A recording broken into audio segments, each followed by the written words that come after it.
like it. Right. Nick, Paul, Todd, Matt.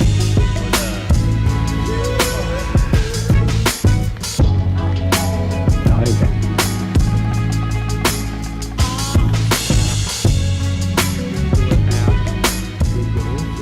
What's up, everybody? Get set up here for a little shoe, like you do. Dave, where did you get that when you do things right? No one will even know you've done anything at all. Somewhere on the interwebs. Huh. Somewhere. It's like a VFX thing. Yeah, I think I don't know. It might have come across in an ad, and I bought it. I'm pretty sure Sure that's it's from from Etsy. Futurama, though, right? Yeah, it's from Futurama. That's why I bought it. Okay. Yeah. Oh, there you go. I see it. I see it. Yeah. But looks like we're good to go. I've got everything running here. Change my little page here. I got my Stream Deck working again. Good. Yeah. So we can hit record. All right. Check. I'm rolling. Y'all let me 1, know 2. when you're rolling. Test. Yeah. Test. Yep, I'm going. Cool. Man, I look really dark. Got some sound Why do coming I through look this. so dark? Yeah, you're really red. What'd you say? I've got some sound coming through this little waveform, so that looks good to me. Good. Here's a little bit brighter. That's a Am little I bit out of better. focus? I don't know. Or is that just the No, web? you look sharp, I think. Do I? I think that just might be the compression. Okay. All right. So we'll do a sync clap here, which will be 1, 2, 3 clap. You ready? Yeah. 1, 2, 3. Ooh, we're all magenta. We're all magenta. All of our backgrounds. I feel like I need to change that. I'm It's not like magenta. it's I'm harmonious, blue. dude. Yeah, Harmonious. blue. All my stuff's blue. It was only magenta before the show. Now it is. If you've caught me the other way, that'd have a blue light, like here somewhere. So. Yeah. All right. Cool. Well, we're rolling. We're good to go here. I got my notes. I think we're ready for a show. What do y'all think? Guess. Do that. Let's Why do not? this. Why don't I hear the audio? Why don't you hear the audio? Never mind. No, don't worry about me. Don't worry about me. Don't worry about me. I don't know what I'm talking about. I didn't post on Facebook that we're doing a show. Oh no. Do that, you know. Gotta let There we go. Zuckerberg know. I know. He doesn't share it. He needs to just share it for me. You know, me and him are cool. We're tight. I just wish he'd do it for me. There we go. I think it's funny because I'm saying it being auto-captioned on Facebook as I talk. Weird. All right. Let's do a little bit of a show. All right. Let me get in the frame. Hold on. All right. I'm ready for a show. Let's do this. You haven't done it in 2 weeks, so I know, feeling right? good. Feeling Get ready. back into the swing of things. What's up and welcome to another Mograph Mocast. I'm Dave. And I'm Matt. And joining us today is our good friend and the very talented Mr. Andy Needham. Hello. And Mograph is a supplement to our site, mograph.com, which is a motion graphics tutorial site with tutorials, plugins, podcasts, and other Mograph stuff. And on the show, we talk about everything ranging from motion graphics to Cinema 4D, After Effects plugins, render engines, doing business, doing taxes, being a contractor, or working for the man. You can email us info@mograph.com. Let us know what you think about the show. Questions, comments, concerns, queries, grievances, show topic ideas, artist suggestions. We're on Facebook, Twitter, Instagram, YouTube, TikTok, and mograph.com. Come say hello on all the things and subscribe on all the things. We'll have some more TikToks coming out hopefully in the next couple of weeks. I got some ideas. And I saw that Chad Ashley is on TikTok as well. So He is? yeah, so check him out on there. That's yeah. fun. Yeah, I did a duet with one of his TikToks. Oh, really? It was fun. Yeah, me and Dorpy, you know. So yeah, there's a lot going on. I hope everybody had a good holiday break and a great New Year and whatnot. And we got some stuff to look forward to this coming year. And this year's gonna be killer. This is a year of Yeah. of big money and big projects and big everything. We're gonna y'all don't know. Come Y'all on, have big no money. idea. It's gonna be amazing. And I say that do hope at so. the beginning of every show, at the beginning of every new Yeah. year. But this is the year. This is the year. Yeah. No, I was watching the, I guess it was the CNN New Year's and watching all the anchor people Oh, get very boy. wasted. But a commercial came on, and it was the most targeted ad I've ever seen in my life. I'm gonna put this in the show notes. It's like, how did they know? Because the whole premise of this entire drug spot is that it's two podcasters sitting there, and one of them has to just keep getting up to go to the bathroom. It should have been more targeted towards me. Wow. I don't know why it was for you. I definitely know quite a bit about Humera now. It's just so funny. The whole thing is about the two podcasters, the whole commercial. And now they can have their whole show again. I'm going to put the link in. It was like, man, they couldn't have gotten any more accurate with that targeted advertising. So can't help it. Once you get your gallbladder removed, it's like, game over, man. Yeah, can't control yourself. No more spicy things, I know it's a shame. So some things to look forward to in 2022. Number one, we've got, there he is. Look, we said Chad Ashley, and he appeared. There he is. Ooh. 3 times. Yeah. I don't even know if he saw my TikTok duet that I did, but I mean, he didn't like it. Maybe he just didn't like it. But no, it's all right. I see all the Mograph stuff, and I never like them. Oh, I don't need them to. The thing is, I like specific TikToks just so I can show my wife later. So there's no reason for me to like it. Okay. She doesn't want to. Okay. Yeah, he said he's on the Tiki-Talkie. He needs to get on and check out the duet. One of the things that we're looking forward to is this. Hopefully, beginning of February, we're going to be getting our Rococo suit in. Yeah, we are. Very excited about that. It's gonna be mess fun. with that. I know that Jags is getting one around the same time, and so is Barton. We're planning on doing a little meetup here in Dallas. Together and mess with the suits and see what we think and experiment and go down the rabbit hole, So it'll be fun. Wow. Yeah. That's going to be very cool. I'm very excited about that. Yeah. Andy, have you messed with the Rococo at all? I've not, no. But so this is something that you can link with like Unreal, presumably, or do some kind of. It's basically all motion capture. It's a big motion capture suit. It even comes with the gloves and the facial capture stuff. Wow. So phone. yeah, Yeah. I'm excited to try it out. And how does it do all the facial capture stuff? Because that's one of the trickier things, isn't it? I think it's like it's got a little head attachment For your with iPhone. a camera or something. Your iPhone, Yeah, with your okay. iPhone. So Yeah. That's awesome. Yeah, And then, there was a really cool film that was done with all the mocap and then shot in Unreal, and I don't know, I can't remember the name of it, but they used the big, medium, small assets to populate it all. Someone correct me in the chat, but there's it's incredible, filming it all on the mocap stage and then going in and then doing all the camera moves and cinematography afterwards, because you've got that control. It's just incredible. Yeah, that's one thing that I was thinking about that the other night. It's like we could just act everything out, so we've got all the characters or whatever, and then do all the actual cinematography afterwards.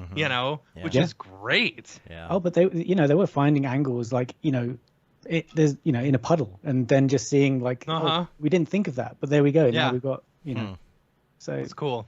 Yeah, see the reflections coming. Yeah. See, Chad, I saw it, but I don't like things. Oh, see? Oh, it makes me see. I don't know that he saw it though. Yeah. Yeah, Dorpy was waiting to find out if Chad saw. He's starstruck by Chad.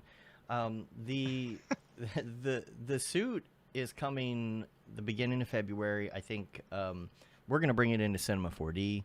Mostly, Jags has been working with it a lot already. He borrowed Windbush's and did a Halo 3 trailer remake with. Oh, so good. Which is so good. I don't think it's a public video yet, so I'm not going to link to it yet in the notes.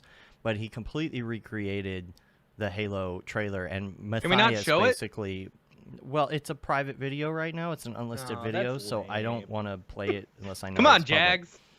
But Jags will be on the show in a couple weeks, and never mind. We're gonna go through it. He's working on a breakdown video, so we'll talk a lot about it, kind of get some hype going about Rococo suits, and we're gonna tell everybody what we learn on this journey, because we're interested. I mean, Jags is gonna bring it into Unreal, no doubt. We're more interested in bringing it into Cinema 4D. Let's be honest. Yeah, of course. we want to go through and learn about, how we can attach this information to our rigs easily, and all of that. So we'll do the research for you. Let you know. We'll do the research. Yeah. Irradiation. I think that was the name of the film that I was talking about. Oh, Radiation. yes, I do know that name.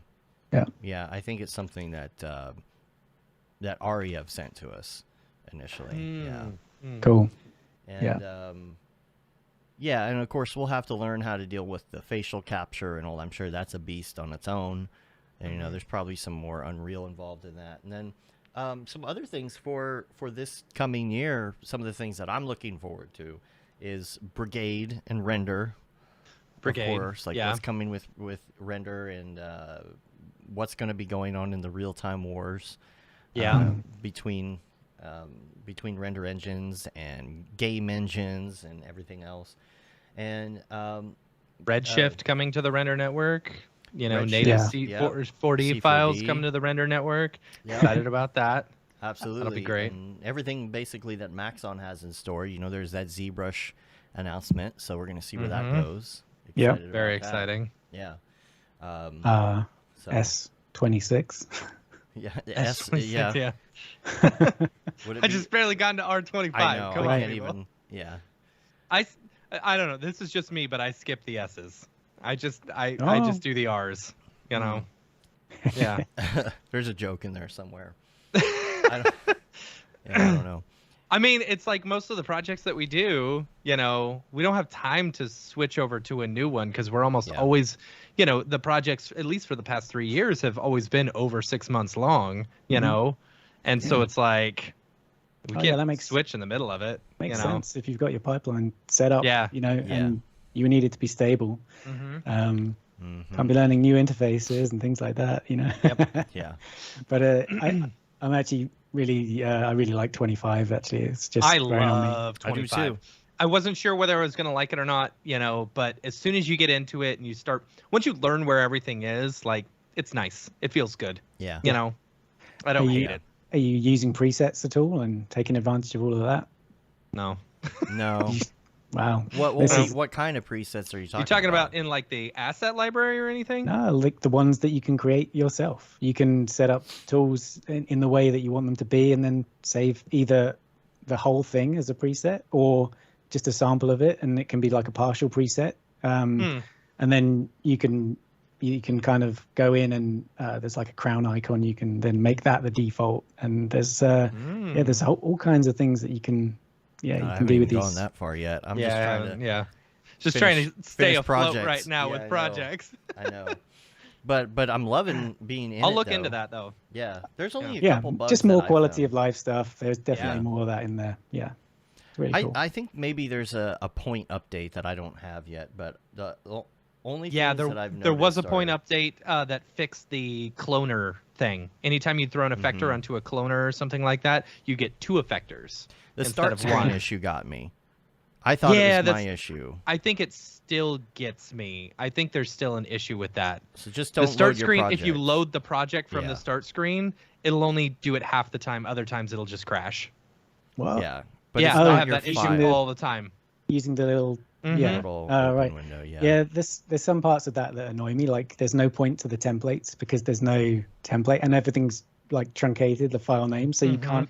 If you could hover over and see the full thing, then that'd be useful. But I think that needs to be solved. Have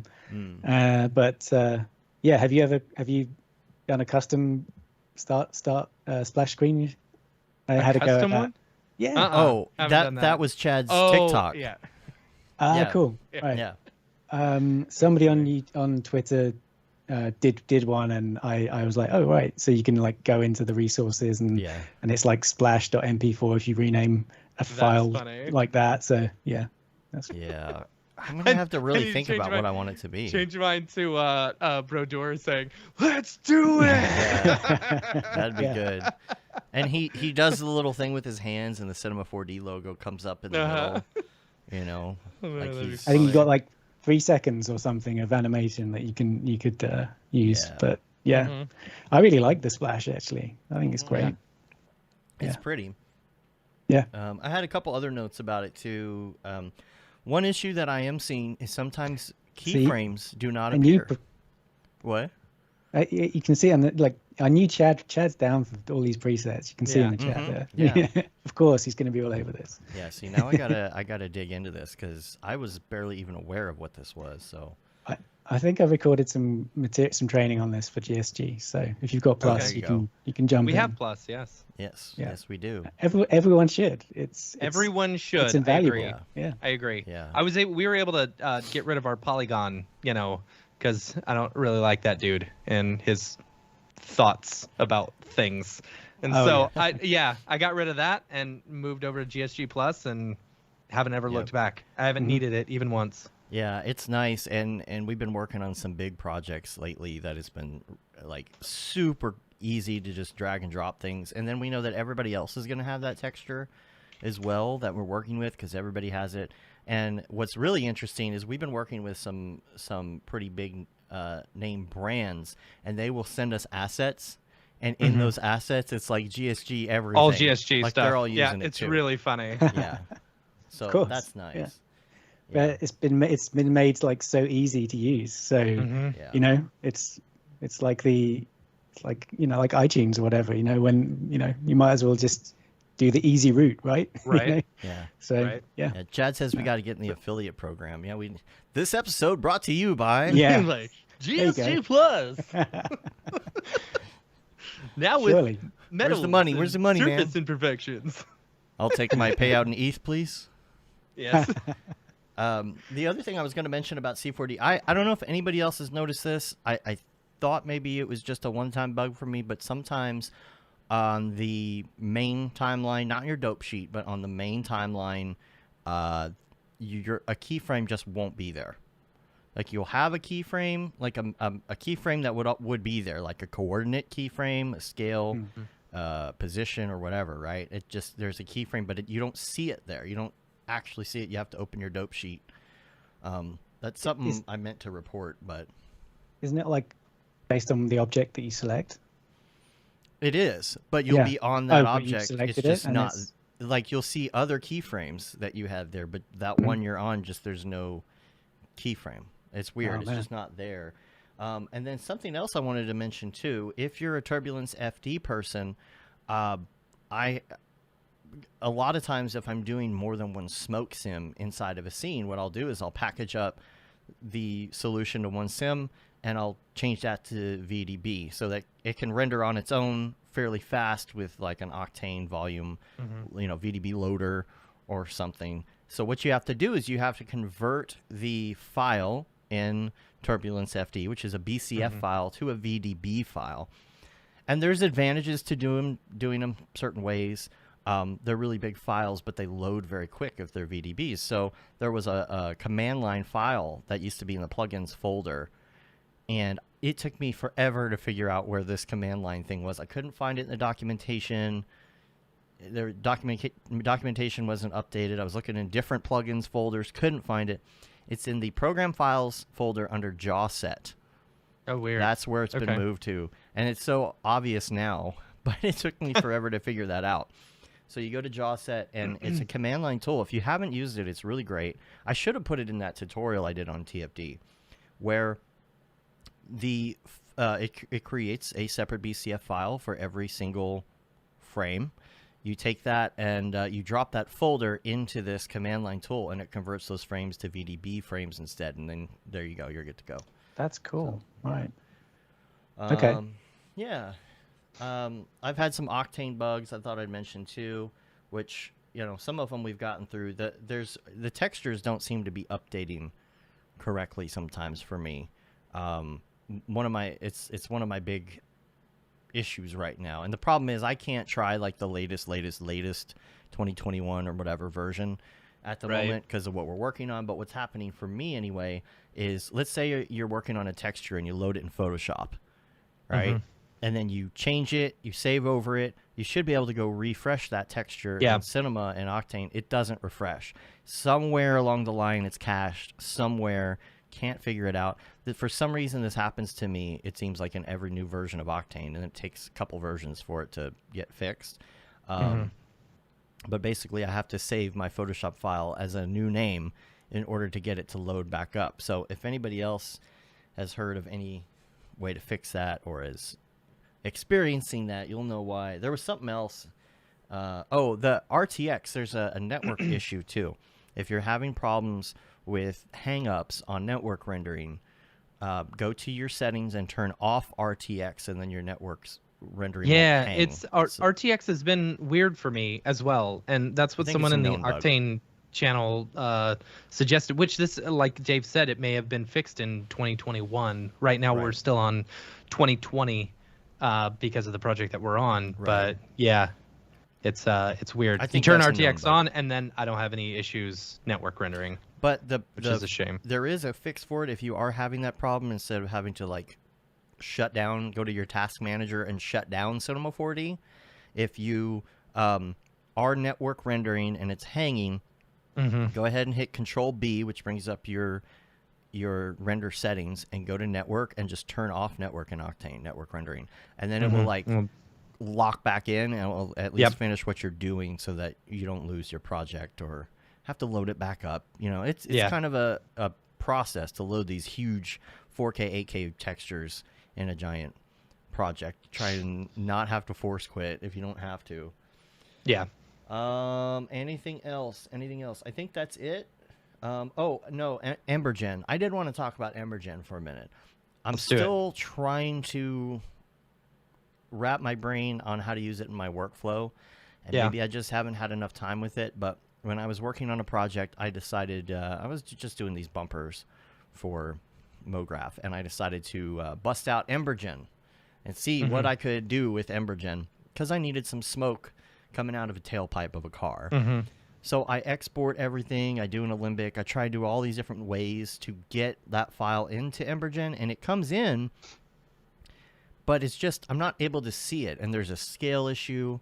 And I'm messing with the different scale stuff up and down. I couldn't get it after like 3 hours. I mean, just tearing the scene apart down to its base scene so I could figure out what's going on here.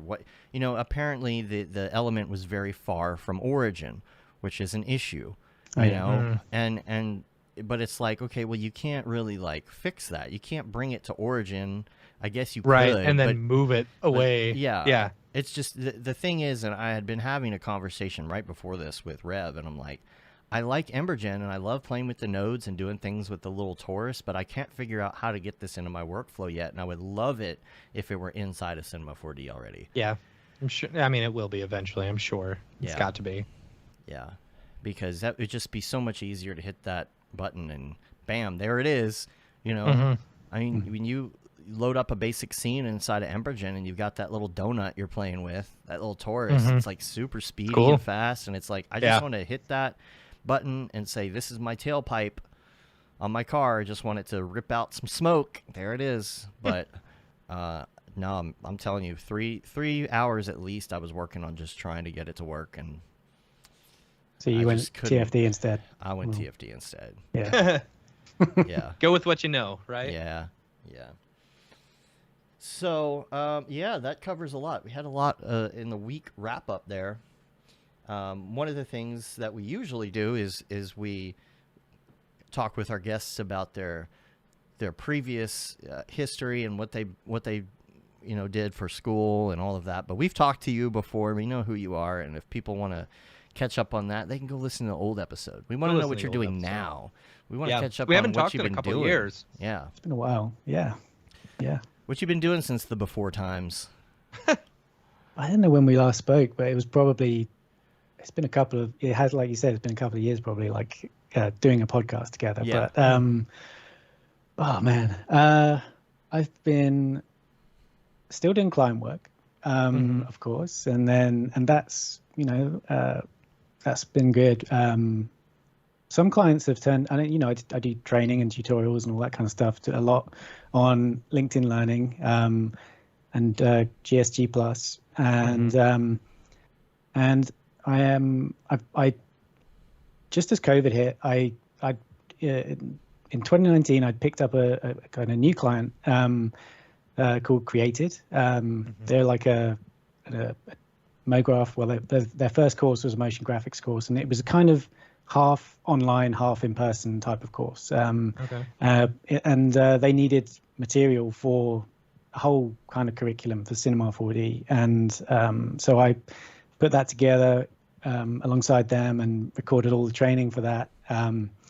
And then during 2020, they wanted everything re-recorded for all their After Effects stuff as well. So it kept me quite busy, just kind of putting training together and doing that. And I've done well, unfortunately didn't get to go to NAB, but did the kind of pre-recorded presentation as well. And like pre-recorded, they're not pre-recorded. Yeah, what are you talking about? What are you talking about? They're all live. Yeah, as live. Recorded live. The Q&A's live. Always live. Oh, that's funny. Like this. No.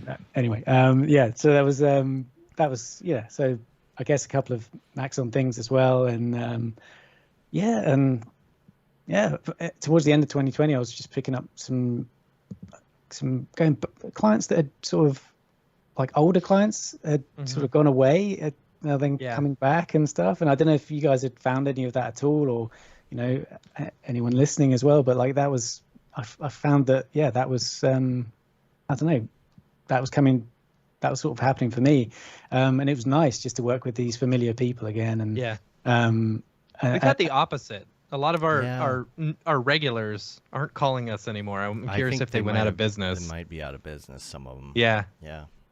I mean, it's understandable, Yeah, I mean, like I don't know. A lot of the work I was doing is going online. Some of it probably on a very small amount, maybe on TV, but mostly online. So that's not going away, and very fortunate for that.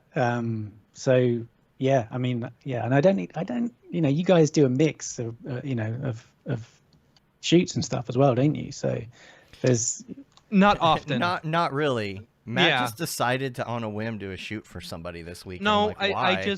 I quote it for a price that if they say okay, then I'm like, all right, well, let's do it, and they agreed to it. So that's what we're doing, Like you're quoting something where you have to leave your desk. Right. To leave the house. It's fun getting out of the, house occasionally, going on a shoot with Nick. Those are always fun. He always makes them fun. Yeah. I only enjoy being a photographer for hobby. Yeah. I don't enjoy doing it for pay. Yeah. That ruins it for me. Back when I was working, I used to do a lot of shoots back in the day. I worked for this really tiny company, really tiny post-production company, and we'd shoot recitals and blah, blah, blah. And I always told my wife, I said, I will never shoot our kids' recital. Just buy the DVD of whatever company makes it, because I will not be the one who does that. And then you have to figure out how to watch the DVD. But just handbrake it. That's all I'll do. Well, yeah, I can't even figure out how to do that. Maybe you can help me. I have a 4D sonogram from before Charlotte was born, and it's on DVD. I cannot figure out how to get it. I even bought a DVD. I have a DVD player, USB DVD player that I bought, and I can't even get it to come up on any computer, PC, Mac. That's funny. Like, maybe you can help me. Yeah, I'll take a look. I don't have a way to watch the DVD. Weird. Yeah, what year is this? Right? my DVD, Blu-ray player, whatever, it's just in the loft now, Yeah. I don't think I've ever even owned a Blu-ray player. Like, I had a PS3 that would play Blu-rays, but that's about it, I never bought a specific Blu-ray player. Yeah. Anyway. But I digress. Congratulations to, I guess, both of you. Your families have grown, That's awesome. How large has your family grown at this point? How many kids do you have now? Me? I have two. Yeah. Two. Okay. Yeah. You got just the same as us. Yeah. Yeah. Okay. Yeah. I'm not intending on growing it any further. So my wife has other ideas, but Nope. No, I took care of that. I'm good. I'm happy with two. How old are they now? Because at first, I remember you had to be like super quiet when you were recording. You remember you'd always be in the basement or somewhere with the sheets behind you and everything. You're like in a cave. I was, yeah. Yeah. That was all during, yeah, that was nuts. I remember that. Yeah, I was almost like whispering just because, yeah. Yeah. Yeah, that's, so they're 6 and 3. So yeah, actually, Man. yeah, nearly, Lawrence is nearly 7, be 7 really soon. So yeah, it's, yeah, 2 girls. Yeah, very, lovely girls. So, yeah. You have a space now. Weren't you out in the shed or something? Dude, that I've built a garden office here. So this is, I say nice. A team of people came and built it in my garden. A team of professionals. Yeah, exactly. And they just put it together in about just under a week. And that's awesome. It's amazing. Yeah, it's been an absolute game changer. So yeah, have the space away from the house, which is nice, kind of like going to work in a way, but but you're around for everything. So, or you know, for more things. The commute. I used to like listening to audiobooks and podcasts and things like that, and I don't really get that as much. But you know, I'd rather not. I'd rather not go into town. Yeah, I mean, like during COVID, I had still my office space. It was like a shared space, and you know there was like just no help with that. So we're just paying full rent for, and I was like, well, I need to just get rid of this because this is obviously you're like uncertain about how long it's going to kind of go on for, and then so in the end it was just the owners were the people that I'm subletting off someone, and so you know who they're paying rent to were just started to do like an underhand kind of deal, like trying to approach me directly to kind of do a new contract and stuff. And I was like, well, I spoke to him and I just said, you know, what's going on? He said, I'm actually going to get out of this because of, you know, the way I'm being treated. And I was like, well, I'm not really interested anymore, so I won't renew or do anything. So yeah, it's that, you know, I've been thinking of doing something, you know, garden office or something for a while, and then it was just the stimulus to do it. So yeah, it took a while. It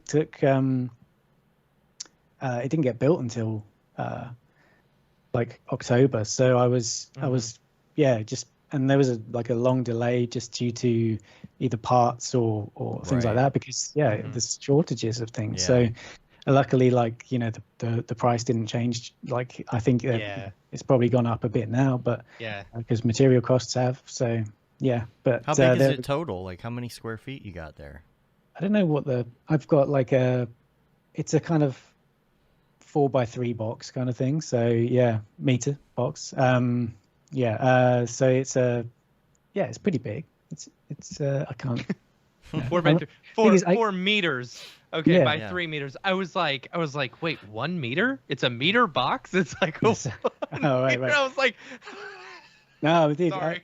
I need to, So you see the other side. That for me is the dream right there. You know. Yeah, we need to know. Like in the U.S., we have to know how many washing machines long that is. Right. Yeah. So I could stack a couple on top. And, Yeah. No, which 4 meters. Apparently your washing machines over there are in your kitchen, which I had no idea. They're in your kitchen, right? Yeah, I was off. That's weird. You need a utility room, actually. That's why. You know, my wife wants us to get the house sorted, so I need to definitely. Yeah, we need to focus on that, and bigger kitchen would be lovely. That's the ultimate goal for me, is to, like, right now, me and my wife joke around that this is our middle class retirement home. This is our middle class retirement home. So if we stay at the same salary for the rest of our lives, this is where we're going to retire.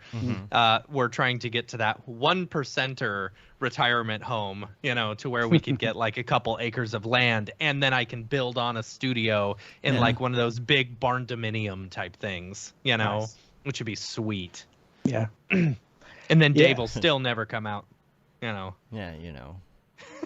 The only kind of the guilty thing here is that, like, because in so doing, like, we demolished the old shed, which was just some dilapidated like piece of crap anyway. It was just falling apart, and I just had to give it the nudge it needed just to you know. And it's funny what uncovered as well, like, you know, we figured out there was just There's like some underneath it. There was like some, digging up loads of stuff. Like Find castles under there. You find a well, yeah, castle found like an everywhere over there. old sink, and it was all cracked and stuff. But I was like, that's nuts. So I'm finding bits of this and that. Like, and I'm then, gonna use that in my new build. Yeah, that's still good. It's still good. Put a plug in. And then we discovered as well that the neighbor that used to live next door, but was a raging alcoholic as well, because there were just loads and loads of things buried, like bottle. It must have been our neighbor or the person that owned our house a couple of times. I don't know, but our neighbor was saying to me like, "Oh, did you find as well? Did you find all the booze and stuff?" And I was like, "What is all this?" Like hiding it in their yard.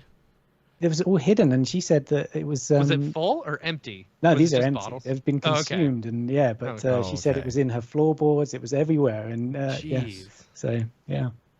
So there's all kinds of stuff that gets uncovered. But I felt guilty because for once we were looking in the garden. The girls are having a lovely time playing. It's a long, much longer than it is now, and suddenly I'm taking up half the space. And, yeah. So that's funny.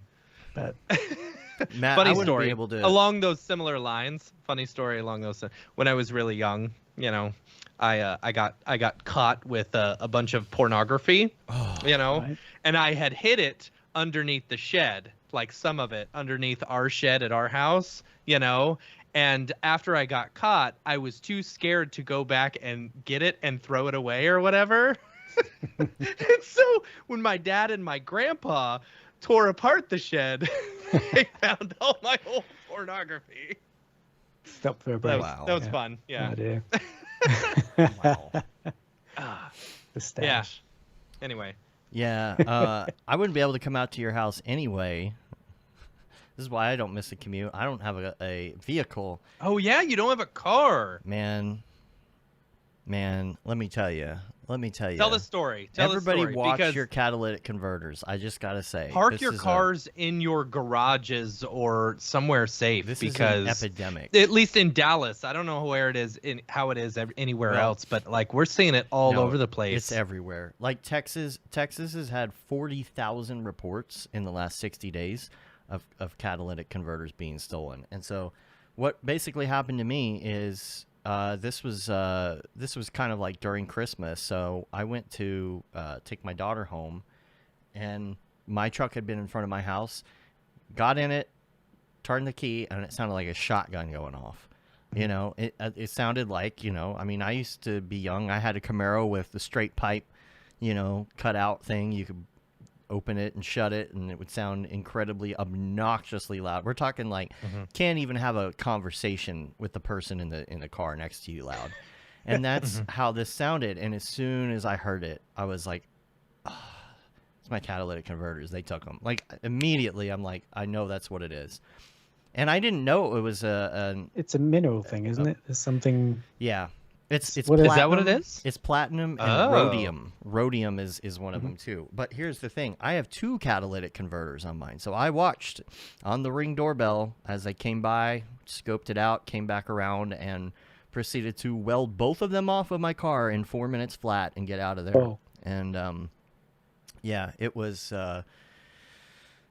sucky to say the least. Here's the problem is I got a newborn, and like we have these other cars, but they're like our old Camaros with bucket seats that we can't put like a car seat in. So that truck was like the vehicle, the kid vehicle, So we're trying to figure that out. If I would have known this, I would have changed it. But apparently I didn't have the rental vehicle on my insurance, which I would have totally done if I would have known. And so always do the rental vehicle. The problem is that the left catalytic converter is different, and it is not in stock. It is not in production. There is no date as to when it's going to be available. So this car could possibly be totaled because of this event. So I'm warning people. I'm warning my brother. My sister-in-law is like looking it up. She's like, wow. She's like, we both have a Prius. The 2 of them have a Prius. She's like, this is like one of the top ones on the list right now, right? She's like, I'm really scared they're gonna hit our vehicle or whatever. What can I do? I'm like, there's not much you can do, Well, you're in Texas. Get a gun. Right. And if you see them, you are fully allowed to shoot them. No, that is not true. That is true. No, that oh is my true. gosh, If don't someone is give that stealing your advice. stuff, you can shoot them. No, you can't. Oh my Yes, you gosh. Somebody just went to prison for that in Grand Prairie because they were shooting at somebody who was stealing. So if they're on your property stealing your stuff, you can shoot them. No, that is not true. No, it's only if you're in danger. If somebody's running away from you and you shoot them in the back, you're going to be in trouble. Not running away. Once they're off your property, you can't shoot them. Yeah. But if they're stealing something from your property, you could shoot them. If you take that this advice, is not lawyer advice. If you take that advice, you're gonna have a bad time. So I told them about Matt this. on the Mograph podcast said I could shoot him. These days, you never it's all know. recorded. It's right here. Yeah, fake news. Not legal advice. Yeah. So I was telling them about that. They were being vigilant as you could be, just keeping an eye on the car. My brother goes to get in the car the other day. By the way, they also have a newborn that was 4 days old at this time. So this is a week after mine. He gets in his car and he turns it on. And he thought a motorcycle was pulling up next to him. He's like, "What is that?" He's like, "Oh, they got to me." So he goes to the other Prius and gets in there. They also got that one the same night. So they got both of their cars in the same night. Yeah.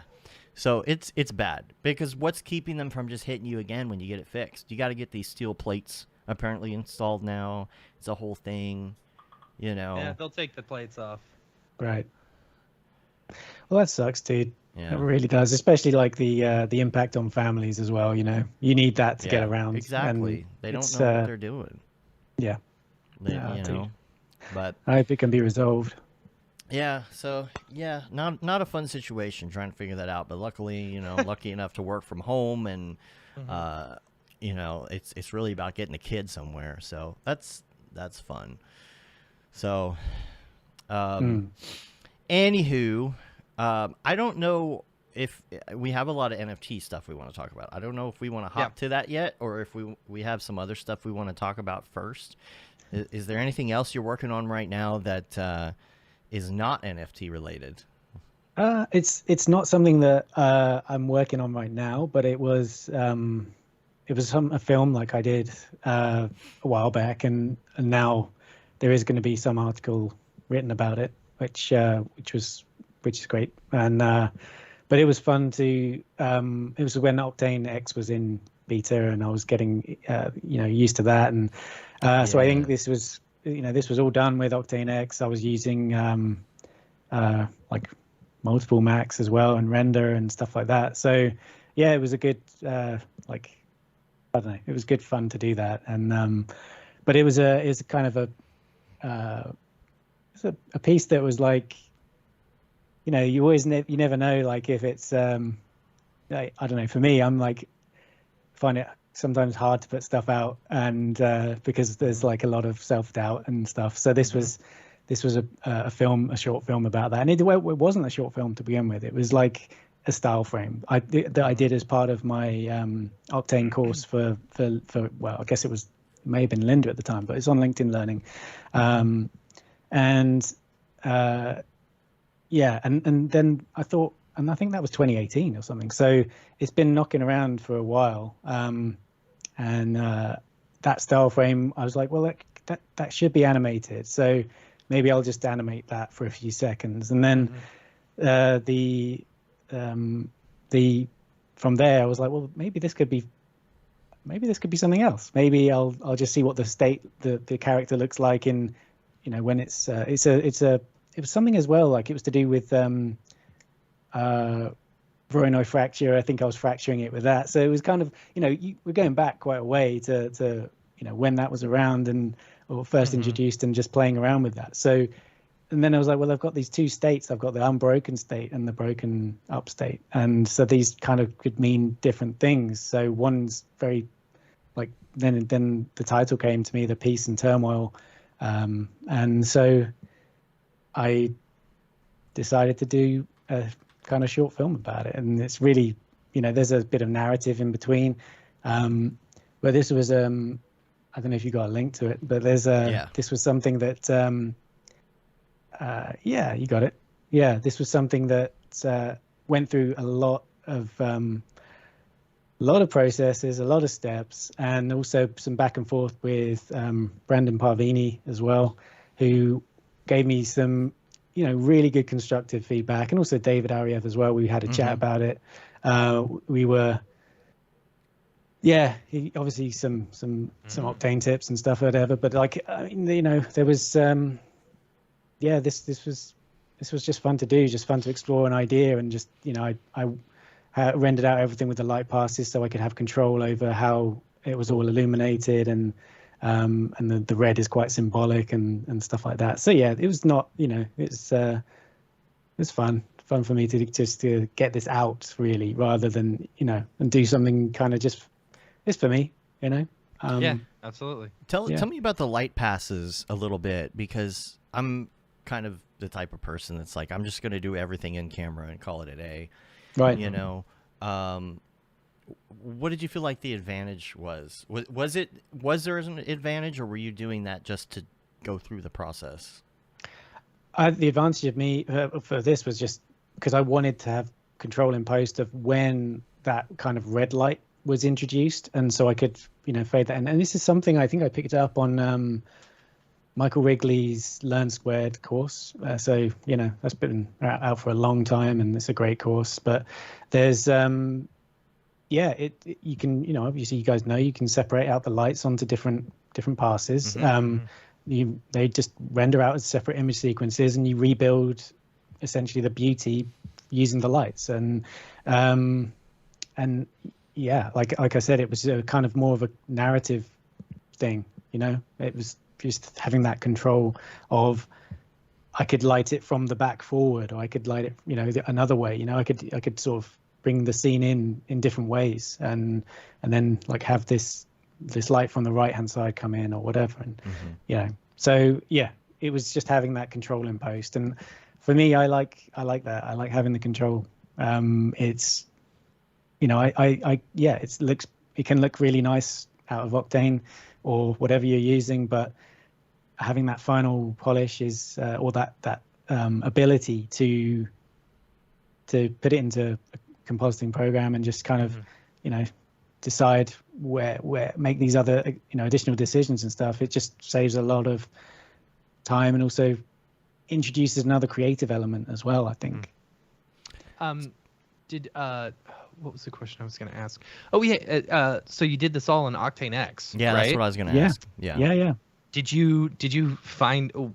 I mean, I'm assuming you're an Octane user in PC as well. Did you find any difference in using X versus regular old Octane? I haven't done it yet, and I would love to be able to get like a Mac Mini. If they ever introduce like a 32 core or 16 Mac Mini, and just be able to use that as like one of my main machines, and then work in that. I don't know. Yeah, I mean, this was another thing. Something that I did in 2020 was build a Hackintosh. So yeah, I was like exploring all of that as well.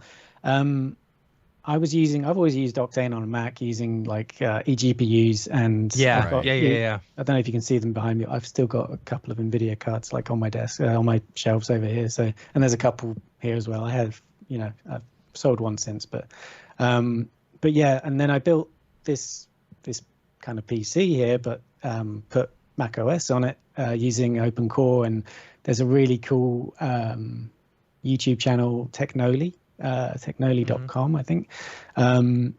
Just made it super approachable, super friendly, and gives you this confidence, right? Of like, you can do this. It's actually not as scary as you think. And it's very hand holding, the way that the presentation of the tutorials are. But I was like, oh right, because I'd seen things on YouTube about Hackintoshes and stuff, and it was all like it's really difficult to. I hear horror stories about it. It's like, Apple put out an update, everything's ruined. Oh no, but and it's like, look at you can join my Patreon and get my EFI, and it's all like this is the right, but this guy's just like no, it's this is how you do it, and I'm going to hold your hand and just kind of walk you through it. And so I checked out one of the videos. There was a similar kind of spec to what I wanted to build anyway. So I thought, okay, I'll get us some similar compatible parts, put the box together, and just see if I can put macOS on. If not, I have a PC that I can just use anyway, right? And I'll just send back the AMD card and get an NVIDIA one, whatever. Or just stick one of my old ones in. I've got all the parts. So that's the way I thought about it, and I felt kind of comfortable about going forward in that. So I started with Catalina and just did it. And there's a few kind of scary moments where it kind of like reboots and goes through, but this is actually all normal. And then actually the only little tweaks are kind of just getting the BIOS sorted out. But it's really about sort of security settings and stuff, and just things like that, and just making a few minor tweaks. So it was, there's so much information out there. There's about how to do it.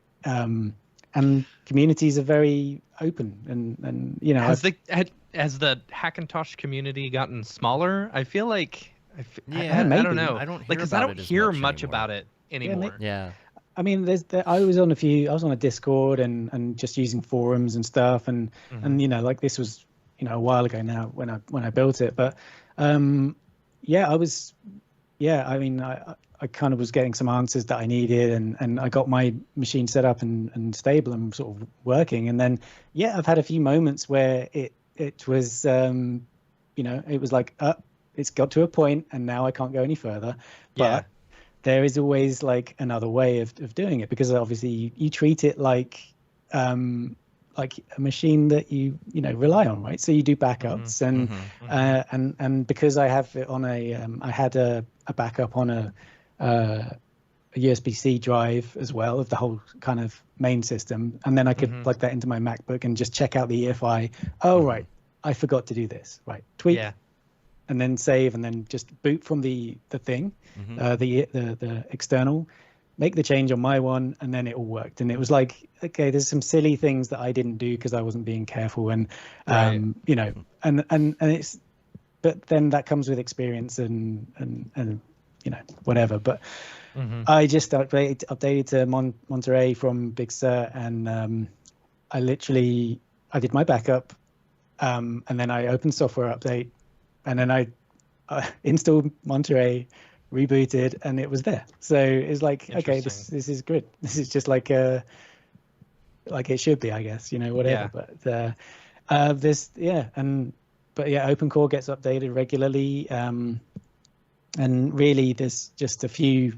There's actually even tools as well that allow you to build it builds the EFI for you. But I tend not to rely on those as such, because I have a working EFI, right? This is basically a separate partition that you know, it's looking to boot from. This is the bit that kind of gets you into macOS, for those that aren't aware. And you know, these are so I make small tweaks and just make sure certain texts and like which other plugins and stuff for controlling the audio and things like that are just, you know, the latest ones, and it's just some minor tweaks really to get it going. But there's I've had the machine apart, the motherboard out to, and done some kind of bits to get the Thunderbolt working as it should, so it looks, so it recognizes it as, you know, Thunderbolt 3 and stuff. So and once it was flashing the BIOS on that, or whatever it was, flashing something, I don't know. It was, I had to buy something and do something, but there was a whole guide, and it was all step by step, and it was makes like you sweat. But the thing is, like, it's you're reading through, right, and reading it again. And then it's like, here you go, you make a backup, and so you can flash this back if it doesn't work, right? So, so there was, so I felt kind of confident doing it after, you know, a bit of research and stuff. And it's just, so, hey, so it was... Is it worth it, though? Like, is it worth it in the end?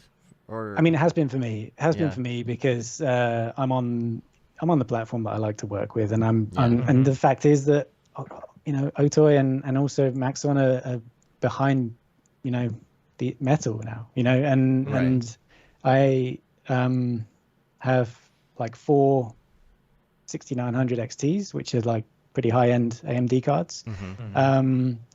And they can just crank away, like I'm and if needs be, I could just use render or something like that, right? Then and you've got the AMD cards in your Hackintosh? Yeah. Okay.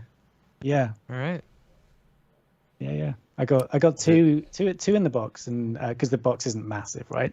I didn't, and it's super quiet as well. I got one of those. I can't remember the name of it actually. But it's a good sound insulated box. So, and then I got some Core Razer Core X's. Okay. Yeah, the ones that don't light up. I didn't really need any RGB stuff on it. That makes it go faster. Yeah. Well, yeah, I got enough of that around me, so I didn't need. But they're very good for any long and wide cards that they fit all sizes. So they're a good choice for if you want to do eGPUs. And like I said, that was getting those Thunderbolt ports working. And I got a couple of other ones that are my older Akitio node boxes that have I think they've got Radeon 7s in. They were pretty good at the time. They could be plugged into the MacBook Pro and just used as a extra bit of power if needs be. But then I've been building them for a long time, so I've got a couple of other ones that are kind of like in small PC boxes that are like I've taken the parts out and just put them together. And I've got some pictures on Instagram of the build of those. But they served me very well, and they actually work with the trash can because they're Thunderbolt 2 interface. So that's incredible. Do you have any Macs at all? Yeah, got the trash can. I got MacBook Pros. Right. I mean, this is literally the only time I've ventured away to. That's funny. But it's been a dream of working on a Mac again. It's a fun hobby as well, in a way. Like right? I feel like once they get the 32 gig unified RAM, like Mac Mini or whatever, like that would be a pretty good machine. Definitely. Yeah. Well, if you look at the especially if you can like link up your PCs as render nodes, that's a big thing. I don't think they have that working yet, right? It's not working yet, but Jill said it was coming on the recent podcast you guys did, right? So the MacBook Pro at the moment seems like a good. I mean, Apple's laptop game is pretty good right now. Once they get the desktop game sorted out as well, it's going to give people options. Where do you think they're going with that? Do you think that this tower is even going to be a thing in the future? Are they going to go to just one desktop? They got the Mac Mini and all that. Are they just going to say, okay, here's a very small box. This is it now? I think eventually they could make the Mac Mini powerful enough to where it, because those A1 Max cards or whatever, know. I mean, are they still going to go with these towers where you can add cards and? I don't know about that. I don't know about that because you can't use eGPUs with Apple Silicon. So I don't know unless they solve that, allowing you to use other GPUs. But then, I don't know. I mean, Apple Silicon GPUs are getting quite quick. Yeah. So, yeah. Like if I were just maybe editing... you would add a GPU module or something to add, like it could be that. This could be the modular Mac Pro that they were talking about years ago. It's a box that you put little boxes into to make it fly. Yeah, I mean that seems like it would work for me, but I mean I would like that. I would like to have something modular. If I knew everything was going to work, you could upgrade. Because that's the thing with the PC, right? You could just upgrade a module. Like a video card or whatever. Yeah, it's the same mentality. Yeah. All right. Y'all ready to do some NFT talk and get into the drop? Yeah, let me pull up my notes real quick. Okay. Let's do it. All right, let's do it. Is this the fucking mic drop? This is exactly what I should be doing. What's up, and welcome to this week's episode of The Drop, your weekly source for all things NFT and crypto art, as well as upcoming drops by notable people in the Mograph industry. I'm Matt Milstead. Joining me, as always, is Dave Koss. And joining us this week, Mr. Andy Needham. Hey. Yeah, let's get into the drops of the week. One thing that is annoying, Nifty Gateway only had one this week. Like, they only posted 3. Yeah, they only posted like 3. I don't know. I need to get in touch with someone over at Nifty Gateway. I say that every week. Yeah, be like, hey, give me advance notices on all this stuff. So, I'm but sure we had a They few. wouldn't mind. I'm sure they wouldn't mind telling us who's coming up, so we can advertise it for free. Sure, right? Yeah. You know. But there's a couple of cool community drops as well, you know, which is good. And then a couple really good ones on Maker's Place. So this week, Nifty Gateway, we've got Sinclair. Sinclair, I thought this was really interesting. It's, I don't know, it's like line art and stuff like that. At least that's the one that I'm seeing on Nifty Gateway, which is cool. So it's like the Mona Lisa, all one single line. Yeah, there you go. Cool stuff, and that's on the 5th of January, so nothing else. But big shout out, big congrats to Gurnge for his drop on the 1st. Did really well on that one, so congratulations to him for that drop. Big props. Next up on Maker's Place on the 4th tomorrow, we've got Mark McKenna. This piece is called Alice in Cryptoland, which is fun. So, yeah, really good Illustrator, stuff like that. What is... I don't know. Yeah. What is Cryptoland? I don't know. What exactly is... Mark is a American comic artist, you know. Yeah. So, I don't know. Cool looking stuff. Really good stuff. Comic book artist, right? Comic book artist, yeah. You can tell in that style. Yeah, right? And then on the 5th, Julian O'Hayan. Black Paris, I believe we've seen some of their work before, like Dark Mode 1 and 2. I think we've talked about, but this is Dark Mode 3, which I'm really interested to know whether or not, you know, if they're allowed to use the Batmobile, which is interesting. Yeah. So I don't know, whatever. I've really liked their work. I've always liked their work. I feel like the work is really good. Yeah, car licensing can be fairly complicated. Yeah. So yep. That's for the 5th, and then on the 6th, Grand Chamaco, I Need a Hero is the name of this drop. I really like their work. So, Dave, if you hit play, it's like these vinyl-esque looking, like, you know, pop culture heroes. Like, you know, like Die Hard and Arnold and Ripley and stuff like that. So, really cool looking stuff. Cool. I really like that one. Right? God, that reminds me of something.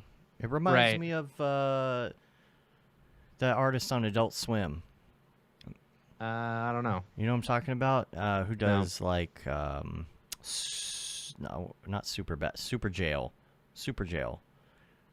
Kind of looks like Super Jail. Yeah, I don't know. In a way, the way the mouths are done, I guess. Yeah, super cool stuff. I really like it. Yeah. That one is my favorite drop of the week. So there you go. Let's see. And going into community drops. Oh, snap. Let's see. What are you snapping about? The first one you got here. Yeah. So Nick Campbell is doing a drop on Foundation. If you click on the Foundation link, Dave. So he's got like 9 different gorillas.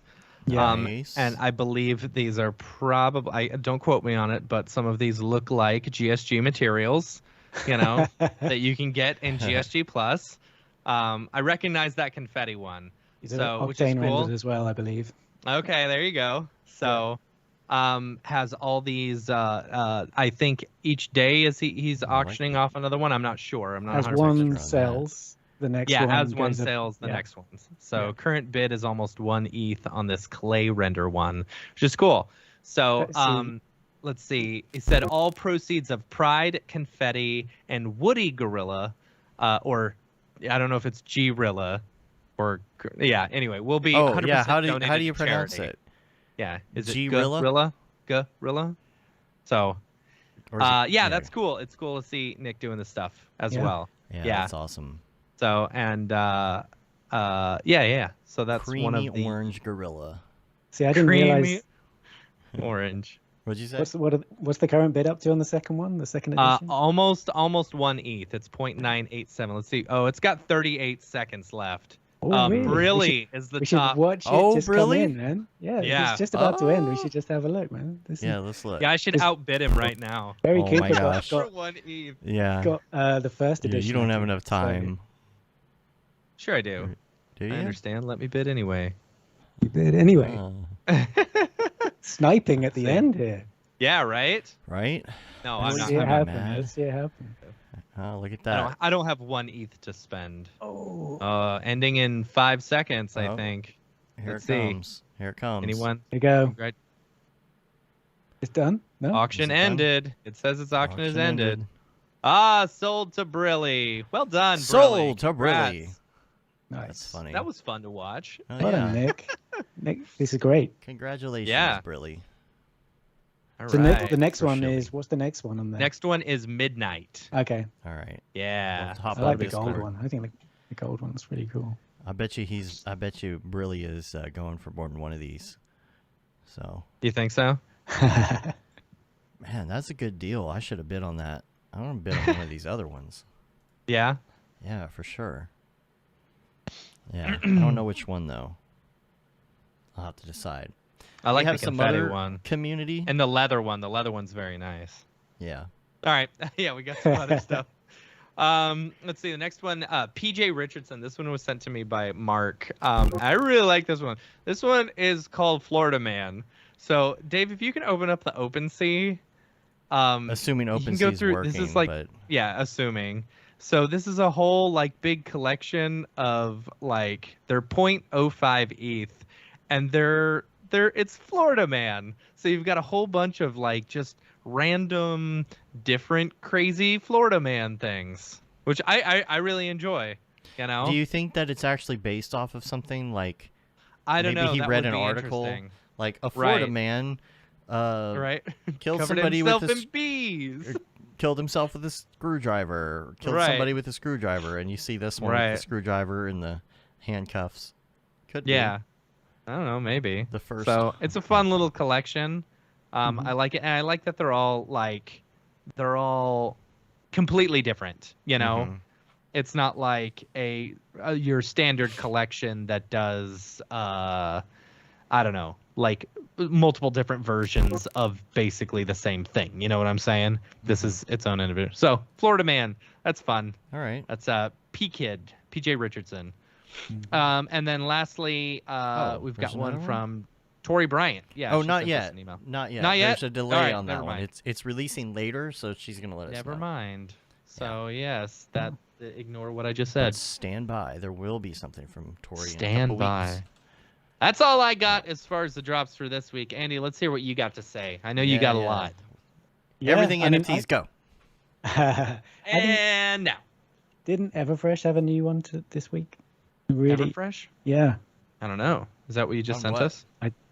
on Super Rare. Ooh, that's pretty. Stand by. I'll bring this up. And here we go. Yeah, the first one on the left there. Yeah. Wow. Are these how are these done? Hand-drawn? Rainbow Vision. Yeah, So these cool. they definitely look. They're Wow. gorgeous. Yeah. That is great. Very good. I think it's, Yeah, I wonder what this is. It I think says it's got a hand drawn. process in C4D, isn't it? I don't know. Is it? Oh, is it hand drawn? Yeah. It says well, hand drawn here. Oh, okay. Mm. Illustration. Huh. Wow. Yeah, that looks hand drawn for sure. I mean, Just it's so fluid. It's great. Yeah. So pretty. Yeah. That's good stuff. For what's the reserve is 3.333 ETH. Cool. Did you know 0.99999 repeating is equal to 1? What? Found this out on TikTok. I know which thing you're 0.9999 talking repeating about. Yeah. is equal to 1. Yeah, that was it is equal to 1. Yeah. I don't know. I thought it was cool because 1/3 is 0.33333 repeating, Right. and then you do 3/3 is equal to 1. But if 1/3 is equal to 0.33333, You lost me here. 3/3 would technically be We'll just equal have to to link the 0.99999, right? Yeah. It's equal to 1. We'll link the TikTok. I don't know. Yeah. Will we? I don't think we yeah. will. All right, Andy, what you got for us? You've got Show a us what bunch of you NFT got. stuff, and well- I'm very interested to talk about it. Yeah. What do you want to talk about? What do you want to Let's start with the Playing let's- arts. Yeah, Let's start I was with going that, to talk about right? the playing cards Yeah. playing arts that you did. Yeah. Let's talk about those. Yeah, I mean, yeah, you can see my card on the website, but yeah, this is a pretty I don't know. What's the website again? Oh, I'll send you a link. Yeah, it's in the dingus You know what? already, I'm going to right? send you. I'll send you a link This one to right the here. main. You got it? Oh, No, that's my card. But if you go back to, just delete my name from the Is it thing, playingarts.com? because then you'll see all the others as well. Like you can check we out go. mine. But this is it. Yeah, the crypto edition is, as you can see there, deck of playing cards. There's 55 artists involved. It's pretty insane how they got. I mean, they've been going for years. You can see there's physical decks, 0, 1, 2, 3 special and things like that. But the crypto is their first, venture into see. crypto art and all that kind of stuff, and putting a deck on the blockchain and That's cool. That's pretty artwork. oh, you should check out. It's a Check great out idea. 3 of Hearts as well. It's Victor Vector. The animation is just incredibly smooth. It's brilliant. Yeah, there you go. Yeah. Yeah, I was like, which one is hearts? It's the triangle. Right. Yeah. So there. Yeah. Obviously, you got like a. Yeah. But you've You got look at the 2 suit. 3 of hearts. Oh, see, you didn't take the Spades, my opportunity to friend. change. Oh, it's upside down. I see. Yeah. They Okay. didn't take the opportunity to change it to like 3 of bitcoins or 3 of ethers. Oh, don't worry, Yeah. dude. If you scroll up, there's a whole new curated deck coming. Oh, The man. ether, Alright, the there you ether go. suit. This is an art challenge that that's being launched. So Okay. you can jump into the Discord and submit your portfolio. And essentially, what happens is it's like the artist would be selected. I think 52, which would then be voted on to become 13 to make a suit. But all participants would actually get rewarded for their work. So there would be, I think, 50% of the sales would go to all to the 52, and then or minus 13, and then 50 would go to the 13 that were selected as winners. So and then obviously royalties on that. So there's more details on, I think, in the website, in the Discord and stuff. But And do they all make royalties off the actual physical cards being sold as well? I'm not sure about that, but it's off. They should. Off the off the sale of the. Man, those are crypto. so cool. Mm-hmm. You look at the artists involved as well. There's so Yeah. many that are just Mhm. you know their names and stuff, and it's just so when I got into this and I got a kind of email out of the blue, I was kind of like a bit skeptical, because obviously you're thinking, yeah, Like, hey, can I get your MetaMask seed? Yeah. This phrase? Yeah. And so I that know. I'd had a few kind of emails that were I just didn't really want to open or go into, and then I thought I'll check this one out, and I saw a list of artist names that were attached, and I was like, really? And I saw David Aria's name, and I was like, if David's doing it, then maybe it's legit. So like I'll just check it out, and sure enough, it took a while to get to where it is, but once they got the contract, the smart contract kind of sorted, I think it's with Manifold, I'm not sure, but it's like it was a bit of a roller coaster to get to this point, but it was incredibly successful, like in terms of it selling out so quickly. And the first couple of months was insane, like volume of sales and stuff, and since then it's kind of like dropped down a bit, and but You think there's anyone who owns an entire deck? oh, I do. Do you? Like an entire deck worth of. Yeah, there's there are, I can tell you, there's, because I'll tell you why. There used to be 35 holders. There are only 150 decks available. Okay. And only 15 can be full decks, including like with the jokers, because there's only 15 of each. So, but Mr. Misang, I don't know if you've heard of Mr. Misang, but he has the Jack of Clubs. And there's this new, I think it just started minting actually. If you own a Jack of Clubs, you get 10 mint, you get a mint pass for his new Ghost Projects thing, which is kind of cool. So there's ways into other projects through playing arts. You hold a card, it gives you a mint pass to other projects. The Ghost Girl, she did her Glitch Girls project. So if you had Queen of Diamonds, then you had a mint pass for that. So it's kind of like a little gateway into other projects, which is cool. It's nice that the artists are seeing it in that way. And like for me, I'll certainly do something with my Six of Hearts for holders. So but like, you know, other holders, other artists have, you know, very generously and no obligation at all from the project. They've done like airdrops and or certain like rewards to holders just for holding their cards and stuff. So there's a fair bit. There was a fair bit of that going around as well.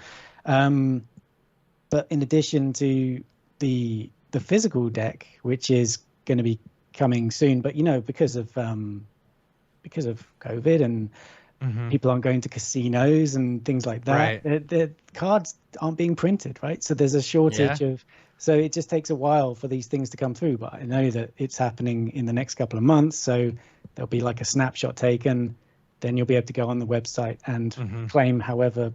And I have some details, but I can't reveal them. So there's, that's fine. But I know that there's a. This is cool though. People are gambling with NFTs now. They're not gambling slots anymore. So right, they're not playing blackjack. Yeah. So then it's all metaverse casinos now. But yeah, there's another element to the cards, right? Which is a game, which is coming this year as well. And so the game, there's information in the Discord in the latest announcement. But essentially it's like a strategy game. And you'll be able to, and it's multiplayer as well. You'll be able to level up the cards you own. So I can't give away too much, but like you gain like experience and other points and things like that. So you can make your cards stronger. So there's there's, like I said, in the Discord, there's a screenshot of I think, and there's also some other things going on. So, but I've heard a bit about it, and it's like I'm pumped for it. So yeah, but it's not my place to say all the information right now. I can't. You're gonna have to let us know when we can get the juicy details. So well, beta testing will be soon. So there's the people will be able to get in and have a go. Yeah, I'm looking at it, and I think someone already bought the 0.2 one that I was going to buy because now it says make an offer. This is interesting as well because it's a good time to get in as well. Like I think it's obviously like come down on price and stuff, but I think if you want to pick up a look at the list of artists there, you find your favorite, and like you can grab David Ariev's card, which is pretty dope as well, and or even my card, yeah, these long-term ones are fun to get into, because you're kind of invested in them, that's the thing. And I don't know, the ones with ecosystems around them are pretty fun. I mean, they're you've seen the history of the company. They're like, it's not their kind of first rodeo in terms of cards and stuff. And there will be like another deck as well, whether it's the curated one. But like, I think this is another thing as well. Like, and I know I've been sort of rambling and switching ideas and stuff, but I just reminded myself that there's a potential for people who know me, known that I've done X Particles Challenge in the past, and there may or may not be the possibility of doing something with playing arts as a new suit, which would be part of the curated deck. So the Ether contest is a great way of getting in. Come and join the Discord. There's channels there to submit your portfolio, and that kind of puts you on the radar for other playing arts projects, right? People in there will be, the portfolio is being kind of looked at and then contacted to be invited to kind of take part in this. But I'm thinking we may have, it may be X Particles, it may be something, but there'll be, the equivalent of the X Particles challenge as a suit for that should be fun. as this. So there's scope for this, and like I said, I didn't get to run it last year in the way that I wanted to, because I'm trying to make it into something else, and I think there'll be something more fleshed out in the future, but I'll let you guys know when it's on the cards. So what's your official involvement then? Because you're not just making art, you're obviously involved in it some other ways too, the Discord and things, right? Yeah, I've taken it upon myself, I guess, to be more active in the Discord. I've found value in that for myself through artwork sales and things like that. I am I do the podcast, and my time's compensated for that. But I'll be interviewing artists that are currently involved in the crypto edition. But we'll probably get new artists, people that will be doing the once we get the Ether suit underway, we'll be wanting to talk to as many new artists. And the whole point of the Discord is a place for artists to talk, and also to have a kind of dialogue with collectors as well. There's plenty. We've had a lot of fun, like just doing these past 10 episodes of the podcast.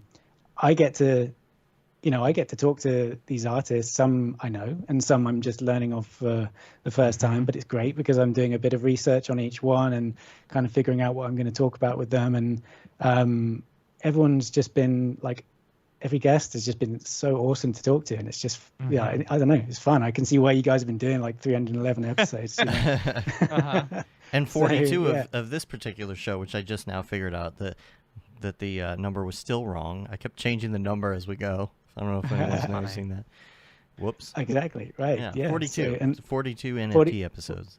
42 NFTs, and then the regular show, of course. Yeah, but like it's a lot of fun for me to do. I get a lot out of doing these interviews, and So, but you got to stay caught up with all your art friends during COVID. I mean, got to keep that. Gosh, this is feeling. So cool. This is so cool. I really dig this. What are you digging? No, this is all the cards and everything. I love all the artwork and everything. You can get them for a pretty good price right now. Things together. It's absolutely all dude. Bet. All right, you got to step away, otherwise I'm gonna buy more. Yeah. Well, another thing as well is you can then you verify your card in the Discord, and then you get a whole list of other channels, which is one of them is the NFT Snipers, which is I did my first ever spaces with them, which is like a group of people that are finding like NFT alpha basically, and I've been put onto a few things from them, a few token drops and things like that, and it's just been like, oh, thanks for that. It's because they know about it. They're just talking about it all the time, and they have a good kind of network. So there's an additional kind of layer in the Discord for finding out stuff. So, but yeah, the Snipers spaces was interesting. We're hoping to do more spaces because I think we get a bigger reach. Dave, I saw you pop into the Discord for one episode of the podcast, so briefly, but that was Ariev's,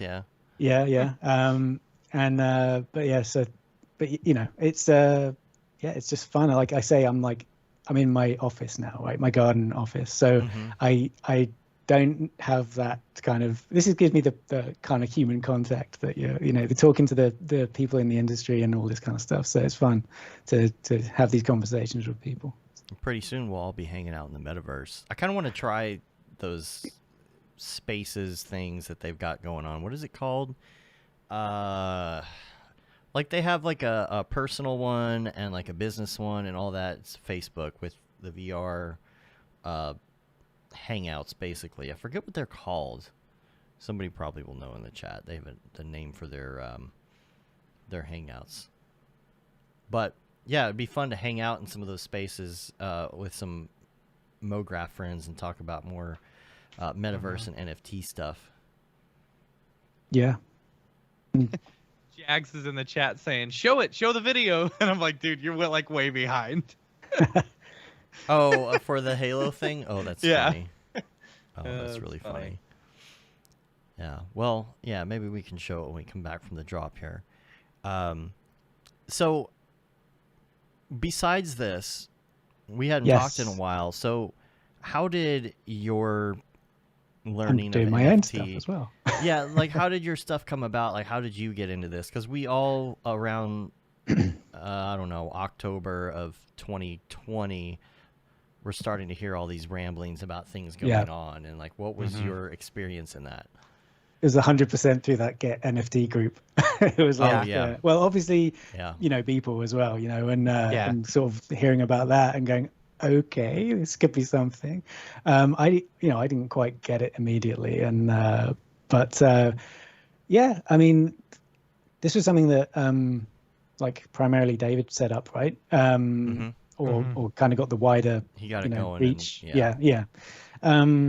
And so there was, but I have a good friend who I've sort of known and worked with for like, I don't know, 17 years or so, and he does. I don't know if you've ever heard of the Defiant, which is they have a YouTube channel. He does all the content for that, and he helped me get into this in a way. And so there's people who, I guess it's just conversations, really. It's just like anything, just asking questions and just kind of learning and figuring out and trying not to dive in without kind of doing a little bit of research and stuff. But you got in Get NFT. You already knew about NFTs. Like, what was the first thing you heard where you're like, what? It's what? What is this? Do you remember? I think it was when people did that first big sale, and it was like, kind of like, and then like, wow, and but then I'm just like 100%, just good on him, dude. This is what I've been finding as well through a lot of the interviews that I've been doing, that it's the people that have put the time in over the years. They have a body of work. They're good to go, right? And there's a couple of approaches to doing this as an artist, right? You either you have your your work and you're good to go and you've already got your network, so you're ready to just jump in,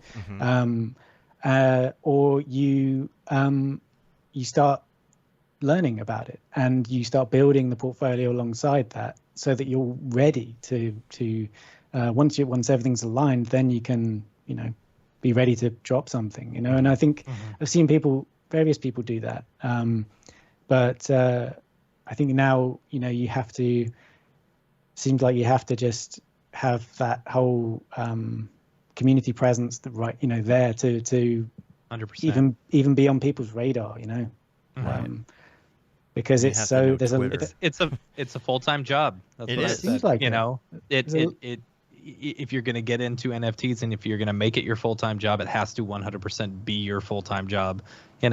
Getting in different Discords, talking to different people, showing off your work, shilling it on the show, whatever you can do. Ryan Talbot came over for the countdown in New Year's, and so we sat and caught up for a little bit, and he was talking about how it's always on, just always switched on, like just constantly like in Twitter, and it can be draining, just always keeping an eye on Twitter like that.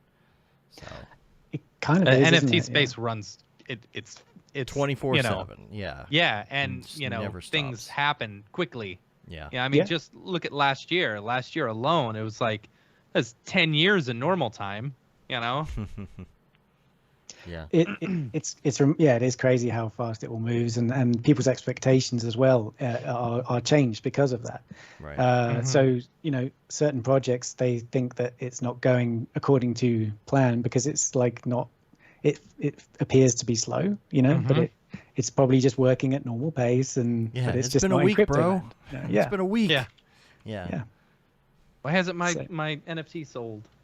Yeah. Well, It's been yeah, 30 and- seconds.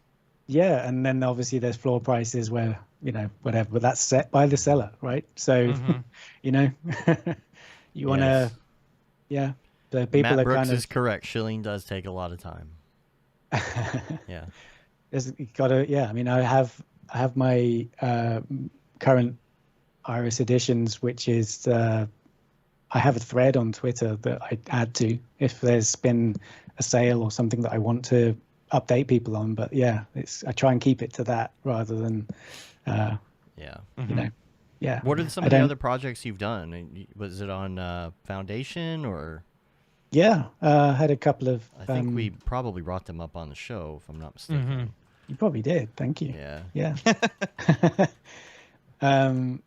Yeah. There's. I've only had a couple on there. I think. Is it your usual screen name on Foundation? It is. Yeah. Oh, I thought I had it right. Maybe I got a don't. link for you if you want. Yeah, send that to me. We'll check those out. Yeah. Yeah, I'll I know just- we've done one or two for sure. Bored Oh. Apes Euro final? That was a bit of a joke. It was a bit- Okay. Yeah, they may get burnt. Is What's it not that? working? Hold on. Bored Apes what now? What are you talking about? It's a derivative of the derivative of the ape that Oh, okay, I see. yeah. So no. So there's a. There you go. The What Lies Within was my first one on Foundation there. So yeah, my good friend Robin, like he bought this, that's and cool. yeah, and it was great to he's super massive and on Twitter and does the content for the Defiant. He's a generous guy because he also gifted like me an ape.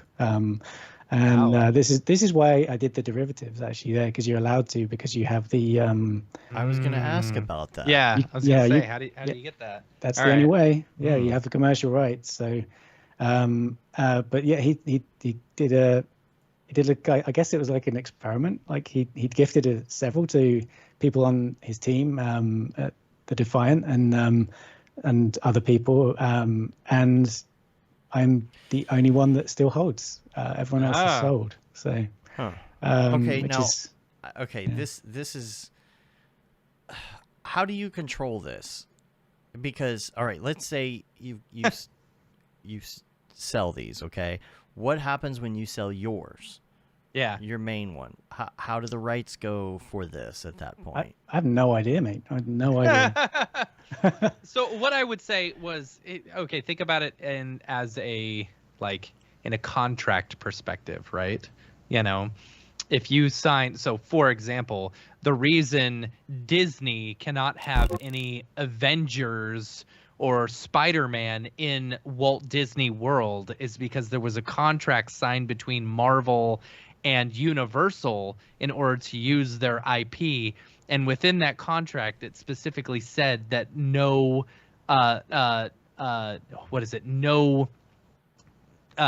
nothing can be used by another company like east of the Mississippi, right?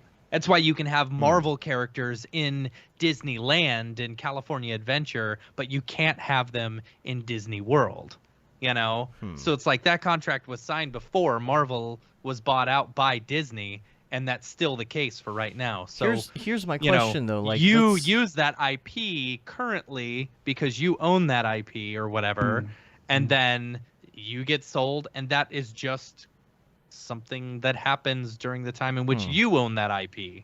You know, someone buying that IP needs to know that, hey, this was under a contract per se. Yeah, you well, know? my question is, well, what if you took that and you said, okay, this Bored Ape's my IP, but I'm going to mint this other one. The only difference is this pixel is another color.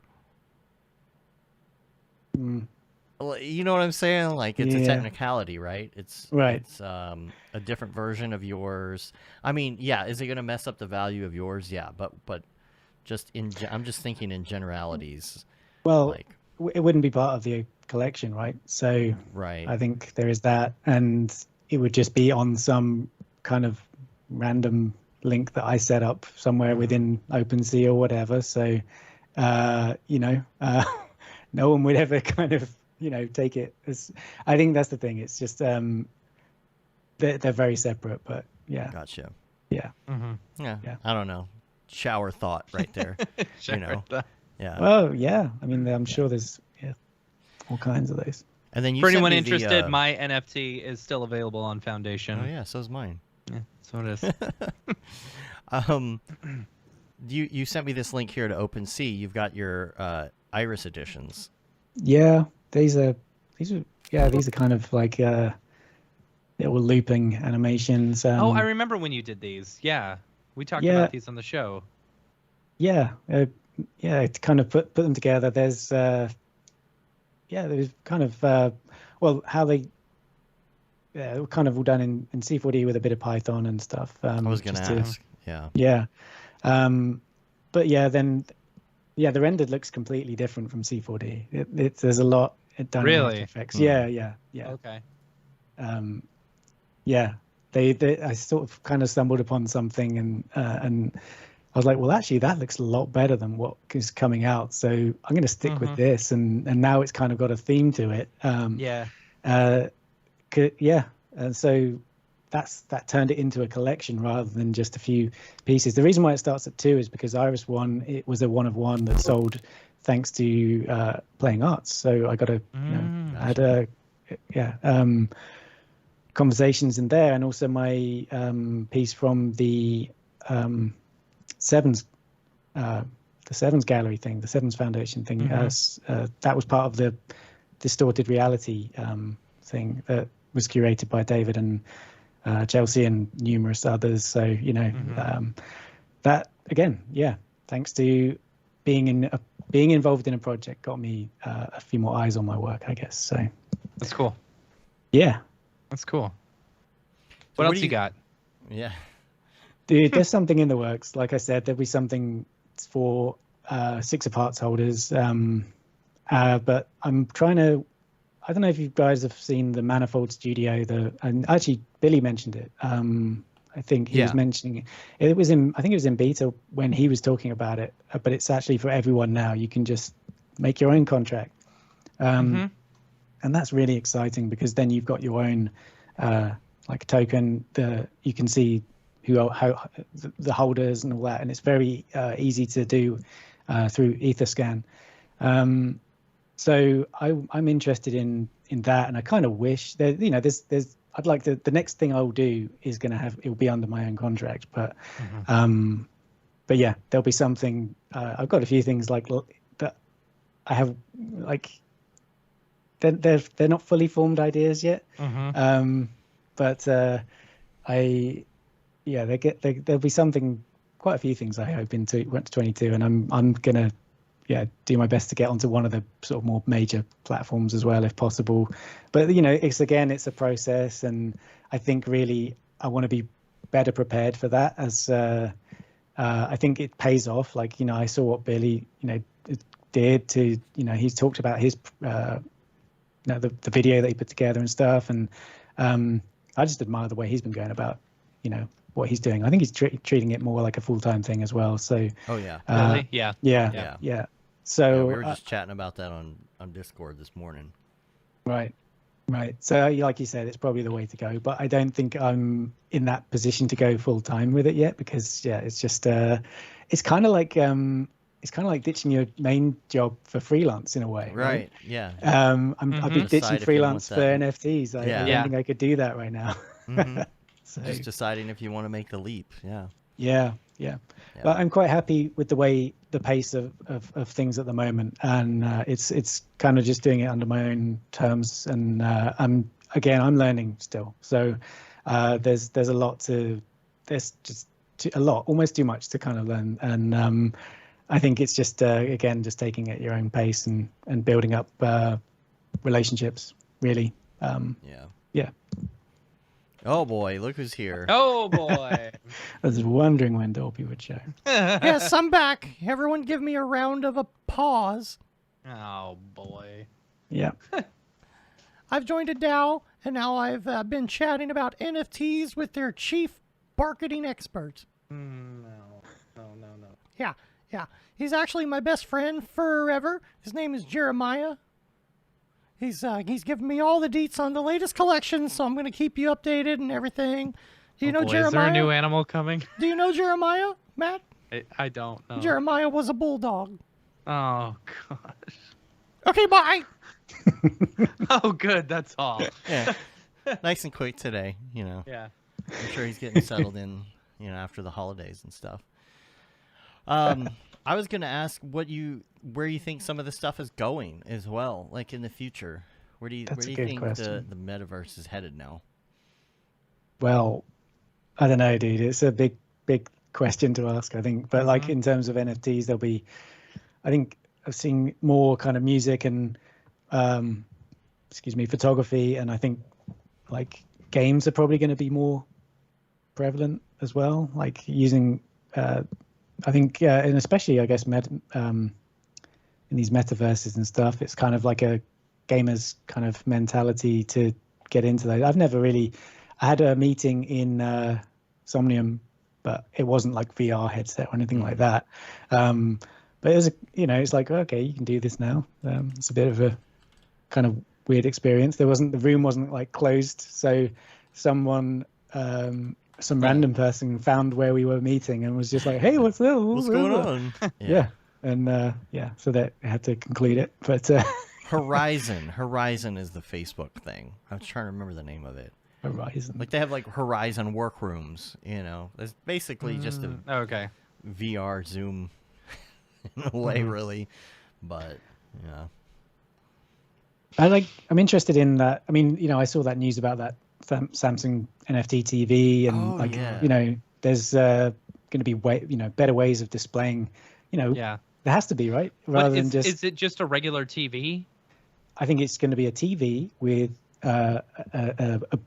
I guess some browser built in or whatever. That's lame. Right. See, in my opinion, if someone's going to build a TV specifically for NFTs, the problem with NFTs is that they're all different sizes, right? Oh, yeah. What Samsung would be smart to do is to create similar to what they've got with like their phones, like the Fold or the Flip or whatever.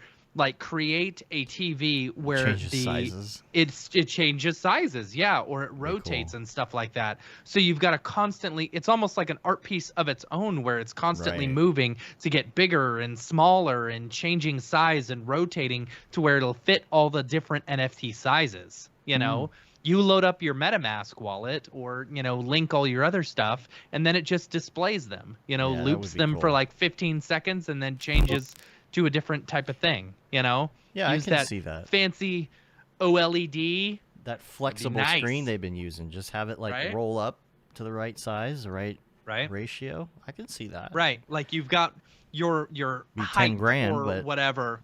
Yeah. So, you got plenty of people, plenty of these NFT whales that would gladly do that, True. You have a fixed, like one of the sides is fixed and then, the other one just raises and lowers depending on, and rotates. Yeah. I'll talk to people about that. That's my idea. I'd like to point that out. If Samsung comes up with that in like the next couple months, just know Matt Milstead came up with that idea first. Yeah. The proof is here. Yeah. Proof is right here. Patent pending. Patent pending. I mean, that sounds like a way off in the future, I guess. But I think you need to get people in and it sort of opening it up to a wider audience. So maybe because there really isn't. It's people say it's early, right? And I guess it technically is. There's not a lot of people. There's still It's early, but it's still 10 years old. Well, exactly. Like, right. Yeah. That's exactly fine. right. That's fine. Let the other people iron out the details for us, right? Yeah. We'll hop in once everybody else figures it out. Yeah. So, have you tried any of the like sandbox, like any of those worlds where you can like put your art in them and all that? 1 second. I'm just gonna go check on my kid because he's very quiet. Oh, I thought you need some Humera. Nope. Okay. I'm good today. Okay, good. Yeah, have you tried any of these sandbox worlds where you could go in and walk around and do all that yet? I'm not sure where these are going, but people are spending an awful lot of money on property in there. Yeah, just like I said, Somnium to kind of have that sort of experience of looking around but yeah, I haven't gone in and I don't have any land or anything like that. Yeah. Or I would feel I'd want to kind of have the kind of more full experience to do that, because it just wouldn't feel right just looking at it. There is having said that, there is I wish I had it. It's not a catchy name to me anyway, but like there is it's got a big tree in the kind of middle. I don't know if you guys have seen this, but like I gotta try and find it. It's a metaverse that you can like hop into for real, or it's in the browser. It's like an exhibition space. Right. It's fantastic. Yeah, there's a few of them now that I've heard. Yeah. None of them have a very memorable name. Let me. What I can remember. Let me see. I think the most memorable one that doesn't even exist yet is going to be the Beepleverse. You know that's going to happen. The Beepleverse and Beeple's people are going to be real someday. That's my words. Yeah. Is this one of those that a lot of people are investing a bunch into? Like, is it Atari or somebody who invested like a crazy amount of money? Is it Radio Shack? Radio Shack is just doing crypto now. Oh gosh. I'm pretty sure that's true. They'll do anything, won't they? Yeah. Let's sell cell phones now. I got it. I've got it. And we're out of business. There we go. I think it's that. Oh, are you putting it in the dingus? Yeah, I put it in the chat. Yeah. Hold on, let me see. Show you NFT. Show you NFT. All right. Let me mute this just in case it has a bunch of audio here. Probably does. Installing your application on the cloud. It's going to ask for my your MetaMask. MetaMask, isn't it? I don't think it will. I hope it doesn't. No. Especially with Dave sharing his screen. No, we're going to see his seed phrase. You're not going to see my seed phrase. That's not how it works. It's not loading, but all right. If it loads up, I'll bring it back. If it loads up, yeah. But it's that one that I was thinking of. And there's one of the, I know I'll say it again, but one of the playing arts artists, Vinny, name escapes. But,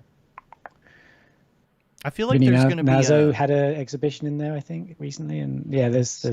Your app. Yeah. This is taking a long time. I know it's taking a long time to load. We'll see. It's going faster now. We'll see what happens. I just feel like there's going to be a normalization of some of these different platforms, especially when it comes to things like avatars. Your avatar is going to be the same everywhere at some point. Yeah. You know, and you'll be able to buy like shoes and stuff like that on one, and link your MetaMask and whatever. Autoplay blocked by your browser. Click to start. Welcome to immersive virtual gallery. Yes, there is Please audio. Wait while we way. Unload all of your cryptocurrency into our wallet. That's what the loading bar was for. Yeah. It was emptying it the was wallet. all my ETH, all 0.01 of my ETH going in. Yep. Enter the metaverse. I'm ready. Use the WSAD arrows. Control the camera with your mouse. Okay. Oh boy. Oh. And I think you go for one of the two, like, I think they're little square things or whatever. They look like the logo. Just freaks it out. Yeah. You can see them over there. They're kind of like glass looking. So if you head over to one of those. Oh boy. Oh, and there's like day and night states and stuff. Is it messing up your computer? Oh, it's just. Oh. Okay. It's it needs to be 60 frames per second. That's what it needs to be. This is Unreal. Getting like you can 18. Tell this is Unreal. I think. Yeah. I feel like. Ooh, coming soon. So you head into coming soon. All right. So yeah, I guess the gallery's closed, which is but there's another one over on the other side. It's probably says coming gallery. soon. Gallery. There we go. All right. I'm gonna close this before I screw something up. I feel like I'm gonna end up like shutting off the stream by accident. Right. It's gonna happen. Free roam or guided tour. Let's free roam. Wow. Okay. I don't feel I've seen this stuff, but like, okay, what makes this great as the metaverse? Yeah, like, it's like Second Life. It's like, why do I care? You know? Yeah. Like, why would anyone? No offense to anyone. But why It's would not anyone in- care about It's this? not in AR you know? yet. That's the thing. Once it's in AR, that's when it's all gonna make sense. I don't know. I'm just Like, it's saying. cool to walk around like a fake gallery and stuff like that and see different artwork, but like, how is this going to change my life? It's not going to change my life. Everyone's all like, "Oh, the metaverse is going to change your life." That's not going to change my life. Walking around an art gallery, that's just going to change the way I look at art. Which I don't look at art that often, like in a physical space as it is. I look at lots of Right. digital art on my computer as it is. Well, that's the thing, isn't it? You know, that's not as immersive as putting on a headset or whatever, Right, and of course. feeling like you're in the place, and actually being able to, you know, you could see something that's kind of huge, right, monolithic, Right. almost. So you can play with scale, I guess, in the metaverse and have like a more immersive experience. But like, yeah, I don't think, yeah. So I'm like I said, I'm sort of waiting for kind of that to hit. AR will be the trigger event for a lot of things. I don't think so. There's a lot of useful applications for AR, I think. Yeah. There are useful, yes. Yeah. Yes, but I don't know. Is AR considered the metaverse? It will if it's integrate still with based the metaverse. in our universe? Yeah, because know? it's gonna basically in the end it's gonna be 1-to-1. It's gonna be you're in Google Earth, but you're in it in AR. So eventually every piece of everything is gonna end up being on the blockchain. I think I don't know. When you buy we're the when you human buy race will something destroy at the itself store- before we get to that Right. point, I think. Well, I'm just saying that like there will be a time when you buy this Dr. Pepper at the store and its unique identifier is on the blockchain somehow. Like everything will be connected to it. When it becomes limitless in that aspect, like your AR will know exactly which one it is. Which Interesting. Dr. Pepper. So you'll you're know holding who was the litterer and who littered. Yeah, you'll know everything about everything. There'll be no privacy That's great. left. Can't you, Awesome. Doesn't that sound awesome? That sounds like a fun world to live in. So And then people will go into the metaverse so that they don't have to deal with whatever. I don't know. yeah, I had to return a toy that broke over Christmas. It was a manufacturing error. So then they would know like which machine or who was responsible for packing that part or whatever, and it's all linked back and you know. And they would see the video playback from the AR device of where it got broke, or if it didn't get broke. So the point when it was opened in the box, and you could see the video playback. There's not gonna be any privacy left anymore. Yeah. Yeah. Wah, wah. Sorry. Well, you have a choice to live in that world or not. So That's true. you I mean, as in you don't have to wear the AR glasses and all that kind of stuff. Yeah. And if you don't, you just won't be able to get a job. Right. Right. Exactly. Yeah. Be So- stuck. Anyway. Yeah. Yay! The future is bleak. I think. But we'll also, see. I want Jules' future. I want the future you want that the good Jules talks future. about. I want the With the good holodeck? future. I want the holodeck. Yeah. I want the Star Trek future. Like if I feel like if we could just figure out like the food replicator Oh stuff. man. Then If we wouldn't need figure a- out the a food use for money replicator, anymore. Yeah, then you have no need for money anymore. The food replicator, if we could get that figured out, There would be then peace on life earth. will be great. We'd solve Yes. all the problems. All the problems. There would be no more we war. would end world hunger. Yeah. Hmm. Yeah. Anyway, Anyway, are we done? I think we're done. Okay, I yeah. think we're done. Let's get back to the regular show. Andy, do you got anything else? Where can people find you online? Well, no, we Like, won't say that or- until we get on. Well, to, I'm just. This is for the drop.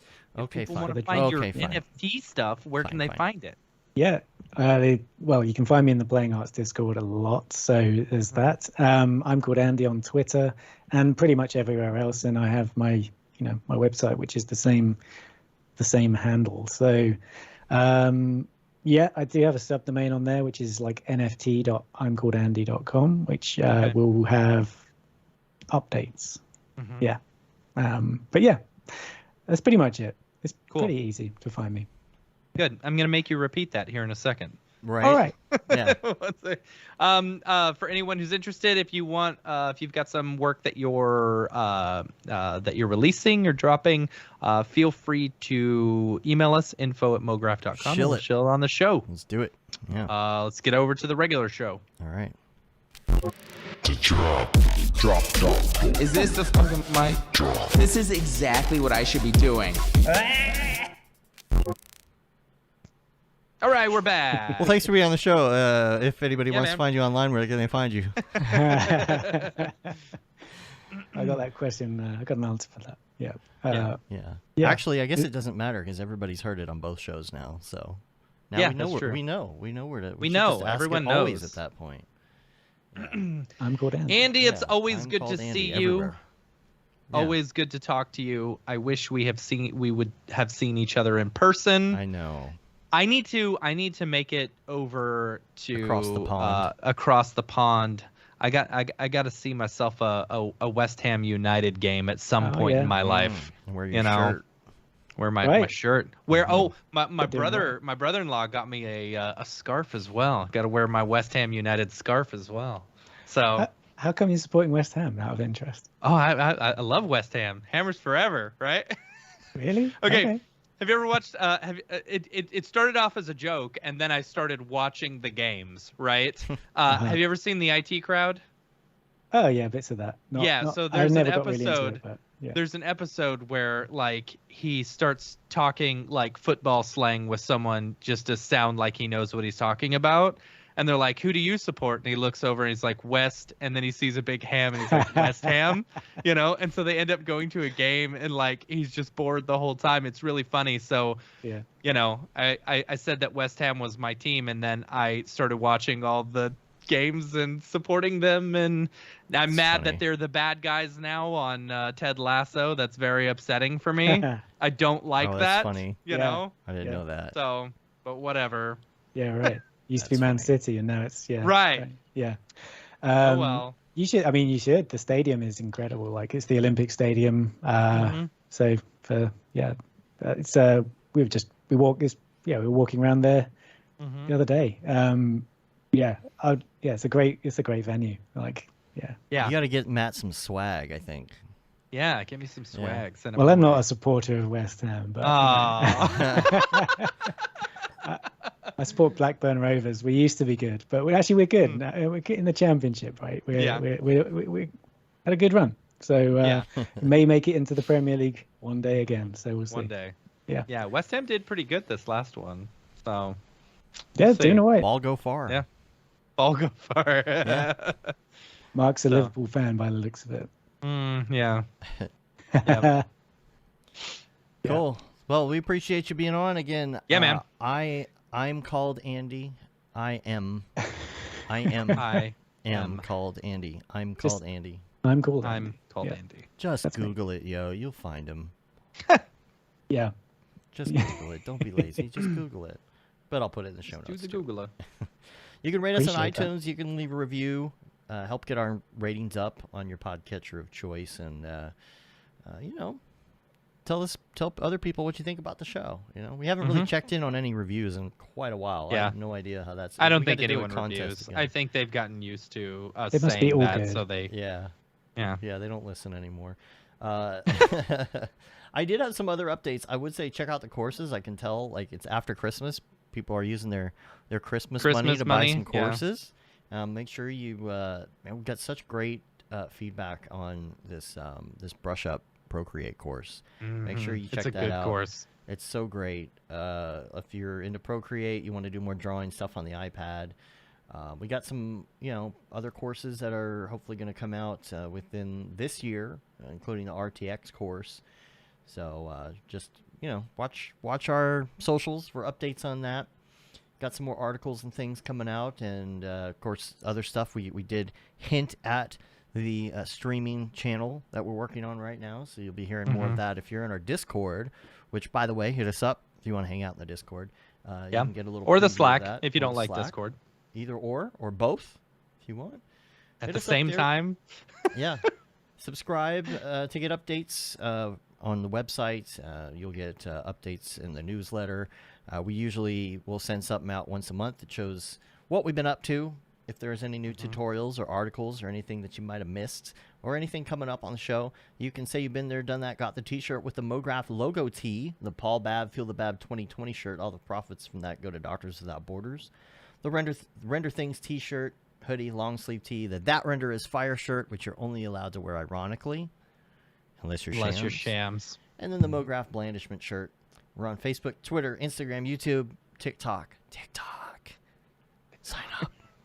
Us, and Mograph.com. And that is it. We haven't had a review on Apple Podcast for 2 years. Oh, we haven't asked for the it, next so. the next person Wow. who reviews us, I will send them a shirt if they're located in the US. Or the UK. So we could I do the could have UK. gone in Okay, there, we can do the UK. Yeah. Also, check out 311. It's a really good one. Yeah. Yes. Check out episode 311. Yeah, I hear that's a good one. Cool. All right. Well, we're going to get out of here. Until next time, I'm Dave. And I'm Matt. I'm Andy. Have a good one. Later, yo.